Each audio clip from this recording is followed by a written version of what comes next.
Hi everyone, my name is Carl Gunther. I am the founder of Seven Castle Cider. We produce the best non-alcoholic sparkling apple cider right here in Western New York, something you can enjoy at any social occasion. My name is Riley Popa. I am a junior electrical engineering student here at the University of Buffalo, and I am the co-founder of this business. Now, where does Seven Castle Cider come from? What is our story? It all starts with my grandmother. My grandmother was born in Transylvania, Romania, which in German is known as Siebenbergen, which can be translated as Seven Castles. Now, when I was young, I would always share sparkling apple cider with dinners and special celebrations with my Omi. So whenever I drink cider, I'm reminded of those special moments that I had with her.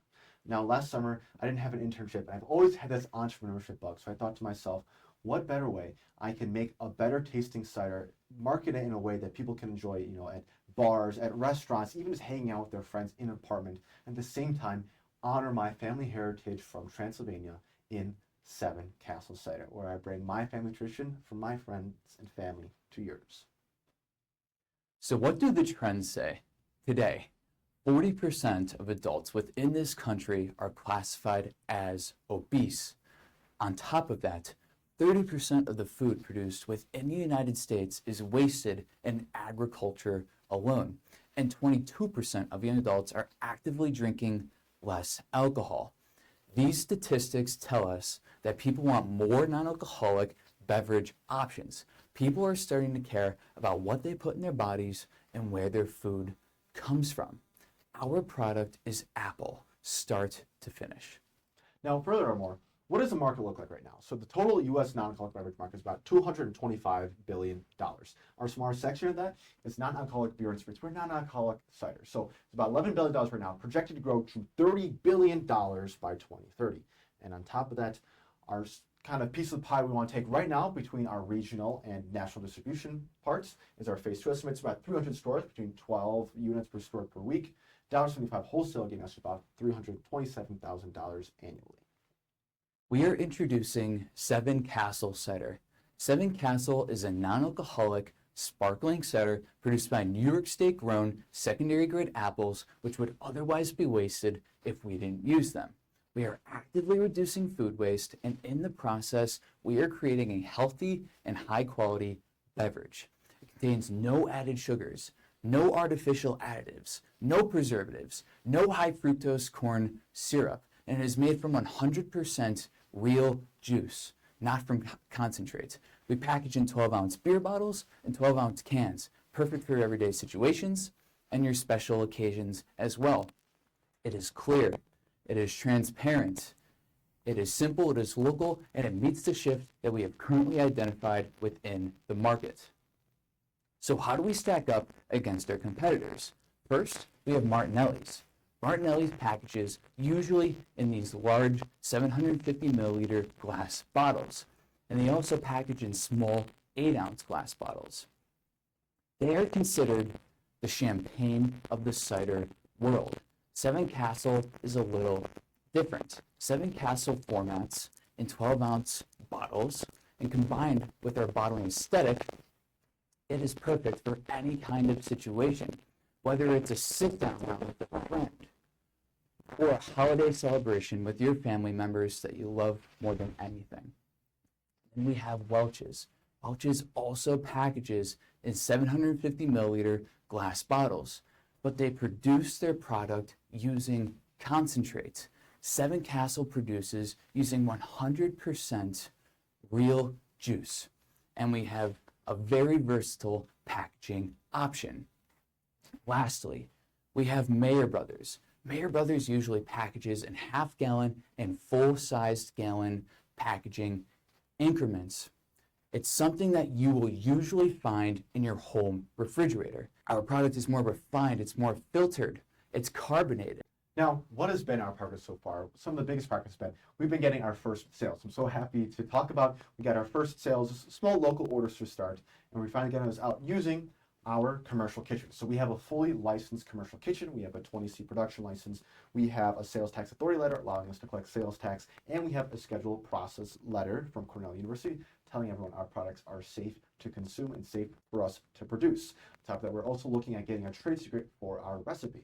For our scalability, we have our partnerships in co-packing. We are currently being partnered with a network of local farmers, and we also have a connection already with H.H. Dobbins, a packing house up along Lake Ontario, that allows us to get our apples all year long. And like Riley said, these are second-rate apples that grocery stores and stuff do not want to use. So they don't use them, we use them to make this great juice. Now for co-packing allows us to focus on making the highest quality juice possible. So we can give our juice off to co-packers to put it into cans and to put it into our bottles for us, which allows us to focus on making best quality cider. For our customer outreach, we have over 320,000 views and over 550 followers between all of our social medias. On our social media, you'll see people trying our cider, giving their amazing opinions about our cider, and then the story of us building our beverage business. Now, what is our go-to market strategy? So our first step is our validation, which is the stage we are in now. We're doing in-person events, focusing on building that connection of our brand, of us,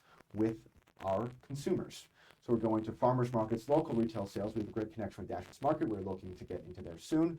Then going to events, having events here at UB, then through our direct-to-consumer e-commerce using everything we've built up online.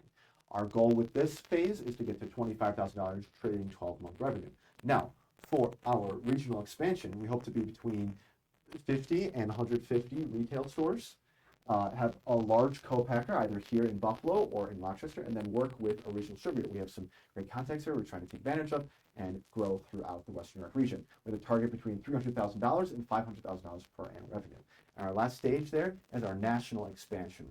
We hope to partner with a large grocery chain like Target or Walmart, have a whole bunch of seasonal flavors using fruits from across the country, and then having a national distribution partner that can help us get our beverage to everyone across the world who wants to try our cider. With our goal of between $3 and $5 million annually. What is our ask? We're asking for the grand prize of $25,000. This is going towards two main things: to increase our production between 5 to 10 times, and also for expanding our brand growth in the local area and our marketing. So just some examples of stuff we'd spend the money on for our increasing our production. We need to get better juicing equipment, so apple grinder, apple press, filtration equipment. We want to have the highest quality juice possible. This should be a champagne-like clear, something that can be high class when you enjoy in a clear glass thing, or as Riley mentioned, in a can, in your bar, in your restaurant, celebrating with family, being around your friends, any sort of location. To have the highest quality, we get better filtration, better consistent carbonation, and then purchasing raw materials. So we have to purchase apples from our local growers, and then bottles, cans, working with our co-packers to get the best prices we can, so we can reduce our cost of goods from about $1.75 right now, which is about break even for us, to about $1.15, which gives us a lot more room for profit when we go to wholesale and for direct consumer. And this whole total production should increase our production about 200 bottles a week to about 2,000 bottles or more per week, depending on when we partner with our co-packer. And then going to marketing brand growth. I have a ton of ideas of what I want to do for our marketing, so I'm super excited to talk about this. First, we need some initial inventory if we're going to partner with stores like Dash or something like that. So some money going to that. Then fees for working at some festivals or farmers markets. Just having that there, we want to go to some like Canal Fest or something, a family history there. So I like to go back to festivals like that, build that in-person relation, go on to sampling, so continuing on the in-person sampling, going to these retail stores and having people try our samples, seeing us face to face, going on to transportation, logistics, getting our apples, getting our bottles from place to place so we can actually build our brand. And then going on to local campaigns. I love to do a whole bunch of events here at UB, focus on our branding. I want people to have our Seven Castle Cider merchandise going around telling people about how much they love this cider, sharing their cider with other friends, and this being a representation about a local community of a cider company built here in Buffalo. So as we go into launching our retail sales, our expanding our direct consumer sales, doing these great in-person events here in Buffalo. Now, I'd like to remind you to drink natural, drink smart, drink local, drink Seven Castle Cider. Thank you. Thank you.